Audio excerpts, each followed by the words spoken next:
Hi everyone, I'm David Fisher, and this is Presidential Chronicles, the series of books and videos on American history as seen through the lives of the presidents of the United States. This episode is from the life of Grover Cleveland, and the focus is Earnest Young Man. The Cleveland lineage dates back in North America to 1648 when Moses Cleveland came over from Suffolk, England, settled in the Massachusetts colony. There was a religious theme to the Clevelands generation through generation that produced one minister in each of those generations, including Richard Cleveland, Grover Cleveland's father, who actually went to college at Yale, but then he moved to Baltimore to pursue his theological studies. It was also in Baltimore where he met Neal. They got married in 1828, right after he had become ordained as a minister for the first time. Well, they settled in Windham, Connecticut to start his career in preaching at the First Congregational Church. The Clevelands were actually on the move quite a bit, parish to parish. They found themselves pretty soon in Caldwell, New Jersey. Here they took over the ministry for Stephen Grover. And in doing so, they also expanded their family. The fifth child of the 9 that the Clevelands would bring into the world. They brought into the world on March 18, 1837, and they named the young boy after Richard Cleveland's predecessor. Stephen Grover now was Stephen Grover Cleveland in name. As a youth, they often called him Steve, or sometimes Big Steve, because he kind of had some heft to him even as a youth. But over time, the boy actually gravitated to his middle name and became for the rest of his life known as Grover Cleveland. The next stop for the family was actually in Fayetteville, New York, 1841. They made the move, and this was the majority of Cleveland's youth was actually spent in Fayetteville. This place was about 8 miles from the town of Syracuse, but only about a mile from the Erie Canal, which was completely transforming this entire region of the country. At the home of the Clevelands, there certainly was a fair amount of religious teaching, nightly family worship, a couple of church services every Sunday.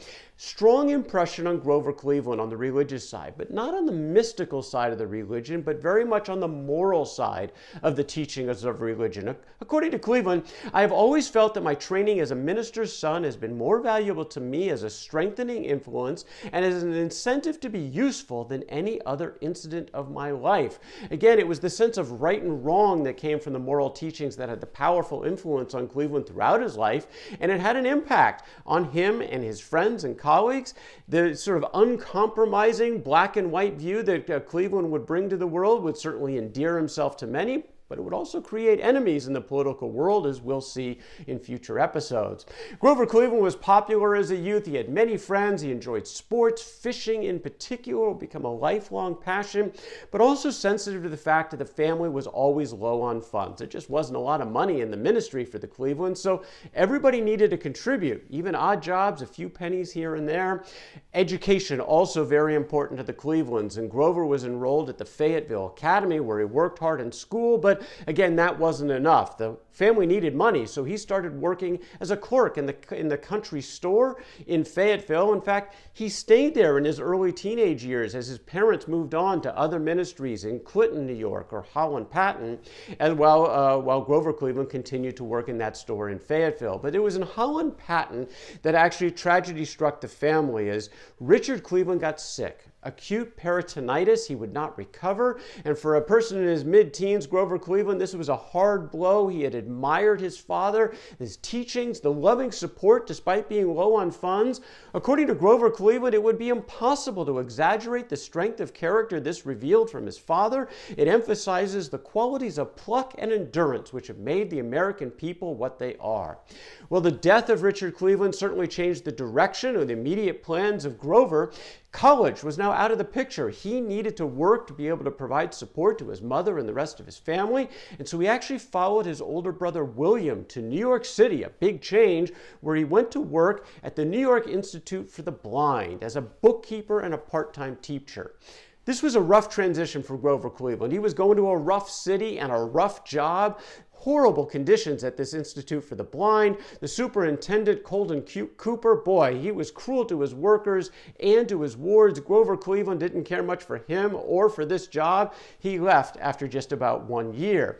Didn't have any immediate prospects, so he and a friend decided to set out on their own. And where were they going to go? Cleveland, Ohio. Why? Well, apparently just because of the name of Grover Cleveland. Why not let's go to Cleveland, Ohio? They didn't have any other place to go, but he actually never got there because the first stop on their journey was to his uncle's house, Lewis Allen. And this was in Buffalo, the growing metropolis of Buffalo, again, thanks to the Erie Canal. And Lewis Allen had been a city leader from shortly after the Erie Canal had been built. He set up shop in the Black Rock section of Buffalo, more the well-to-do section. He was an attorney. He was a farmer. He was also a stock breeder of shorthorn cattle and was in the process of writing a multi-volume book, the American Shorthorn Herd Book. And he wanted some help. And who is he going to get to help him? How about his nephew, Grover Cleveland? Why are you going off to Cleveland, Ohio? Stay here. Look what I can offer you. I'll pay you to help on the book. You can have free room and board. You can go hunting and fishing with your cousins anytime you want. What could be better than this? And Grover Cleveland agreed. He would stay, and turned out to be good for everyone because Grover Cleveland was one of the hardest working people there was. He would work hard on the book. He would have fun with his cousins, and he would send home about as much money as he could to help his mother and his siblings. Well, at this point, he turned to be a man of adult, turned 18, and decided to pursue a career. And so his uncle, Lewis Allen, got him started, set him up as a clerk and a student at the law firm of Rogers, Bowen, and Rogers. And again, the self-study of Grover Cleveland and his work on cases for the firm, earnest hard work. No one could outpace him. No one would work harder. And this wasn't easy. He had to walk 2 miles in the morning, 2 miles at night, usually very late at night getting back at home, and he'd be off doing it the same the next day. But again, nothing was going to deter him from doing this hard work. Eventually, one night, he was working so hard, they didn't even notice he was there. Grover Cleveland was locked in the firm at night because they didn't know he was there. He was off in the back working away, and he would spend that night, what would he do? Just work even harder throughout that night and through the next day as well. Well, after about a year, he was finally able to move a little closer, cut down on that little walking commute of his, and he took a spot at the attic of the Southern Hotel. Couple more years, finally passed the bar. Age 22, and he had some choices to make. Where would he go work? Decided to stay with the firm of Rogers, Bowen, and Rogers. They offered him $1,000 a year, most of which he was able to send home. Didn't need much money on his own. He'd learned that from his father, and things were all good, and he poured himself into the work. He did his own research, wrote out his own briefs in his own hand, and as a lawyer, he would memorize his closing statements and his main arguments so he could connect with those juries without actually having to look at his notes. Mostly, though, it was his work ethic that stood out to his colleagues, including one who said, he, Mr. Cleveland, was the most industrious man I ever knew in any department of life. I've often said to him that I could not work as he did. Time after time, he would remain here all night in the office working on his cases. He is, moreover, the most self-reliant man I ever saw. When he was here, he never wanted people to assist about him. What he had to do, he would do himself, and these were traits he would carry with him throughout his entire career.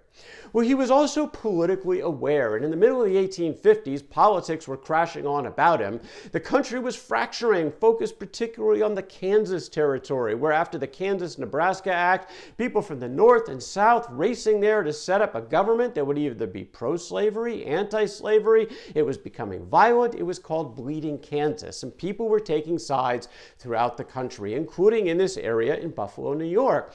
Lewis Allen, his Grover Cleveland's uncle, and most of the leading members of the society were gravitating to the new Republican Party, which was putting a line in the sand, particularly for Northerners, no more expansion of slavery anywhere in the country. That was the hallmark of the Republicans. But Grover Cleveland thought this was actually too much leaning toward the abolitionist side of things, maybe even trying to outlaw slavery in the states where it already existed. And he didn't think that was right. He would not gravitate to the Republicans despite pressure from his uncle. He would move to support the Democrats. And in 1856, the first campaign he really got involved in was that for James Buchanan, who won the presidency in 1856. Well, Grover Cleveland continued doing his law work while the country was continuing to suffer, and in the election that came around next in 1860, everything certainly fell apart. Republican Abraham Lincoln, who in Cleveland did not support for the presidency, got into office. 7 states seceded from the Union, the bombardment of Fort Sumter, the Civil War was underway. Even though Cleveland didn't support the Republican Abraham Lincoln, he did support the Union, and he was supporting that cause, but he would not go fight in the war. The family had a decision to make, and the brothers came together and said, look, Mom and the sisters, they still need our financial support, so one of us has to stay. And as the family story story goes, brothers Fred and Cecil Cleveland decided that they would answer the call of their northern country and join the Union Army, but Grover would continue to work in the law firm, make money, send it home for the family, so he opted out of the war. A couple years later, 1863, the war's not going all that well for the North, and Abraham Lincoln pushed forward with the Conscription Act, the first draft in the history of the United States. What did Grover Cleveland do? Well, first of all, his name was called on the very first day. He was called to be drafted into the military, but again, he did not serve. He went for the opt-out clause. There was a clause that typically for $300, you could go pay someone else to take your spot and serve in the military for the war effort. And this is what Grover Cleveland did. He found someone by the name of George Benninsky, not for $300, actually for only $150. Benninsky agreed to take his spot. Cleveland would continue in private life. Now, later in his career, veterans groups in particular would hold this against Grover Cleveland, but he still saw his duty to his family. But he also had some career aspirations because he was actually about to take a pay cut. He would still send money home to his family, but he was taking a pay cut to move into a job in the public service.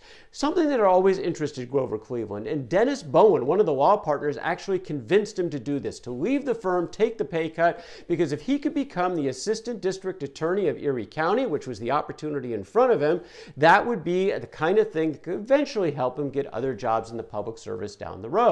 Well, this was the opportunity and he decided to take it. And the Buffalo Courier noted that Mr. Cleveland is one of the most promising of the younger members of the bar, is a thoroughly read lawyer, and possesses talent of a high order. He will soon have an opportunity of demonstrating this and more too, and our word for it, he will prove himself equal to the occasion, said as he took on this responsibility as the assistant DA. Well, he was actually more than that, because the district attorney, the DA himself, Serenius Torrance, was an infirm old man who lived about 30 miles outside of town. So Grover Cleveland basically ran the DA's office for the 3 years he was in that job. And once again, he'd work round the clock, trying cases by the day, prepping cases at night, nonstop. And about 3 years in, it was time for the next election. And he wanted to be the district attorney himself. He got the Democratic nomination, but he did not win the office. That's because the Republicans were still dominant in the city of Buffalo at the time. And so what did he do? That's okay. Went back to private practice. Signed up with Albert Lanning and Oscar Folsom as his new partners. Once again, none better prepared than Grover Cleveland, but let's not make a mistake here. It was not all work and no play for Grover Cleveland. In fact, there was a lot of play for Grover Cleveland. As the saying goes, if 2 o'clock in the morning, Grover Cleveland was likely not going to be in bed. He was going to be in one of two places, still working in the office or somewhere in town at his favorite saloon hanging out with the boys, because that was a nightly occurrence for Grover Cleveland. He enjoyed that camaraderie of saloon life, and Buffalo was a pretty rough town. Didn't matter to him.